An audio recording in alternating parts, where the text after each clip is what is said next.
మా నాయన్ని చంపేసినారన్నా. నా మొగుడిని జైల్లో పెట్టినారు. ఊళ్ళోకి వస్తేనే చంపేస్తామంటారు. భయం వేస్తాందన్నా. హైకమాండోలు బై ఎలక్షన్లా మా సీటు మా నాయన్ని చంపిన వాళ్ళకి ఇస్తాండారన్నా. నేను చస్తే నువ్వు భయపడాలమ్మా. నేను బ్రతికొండగా నీకేమిటమ్మా భయం?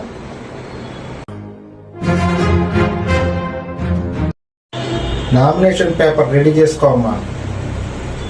ఆ సీటు మీదే. ఎవడాపుతాడో నేను చూస్తా.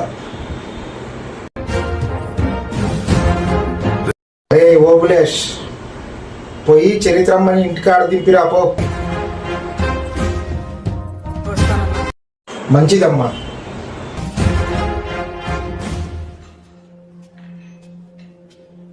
ఓ సంవత్సరంలో ఎలక్షన్స్ ఉన్నాయి. ఈ టైంలో మనం ఎందుకు ఇన్వాల్వ్ అవటం? వాళ్ళ నాయన బతికుండగా ఎప్పుడూ మన నాశనాన్నే కోరుకున్నాడన్నా. అట్లాంటి కూతురికి మనం సాయం చేసేది ఏందన్నా?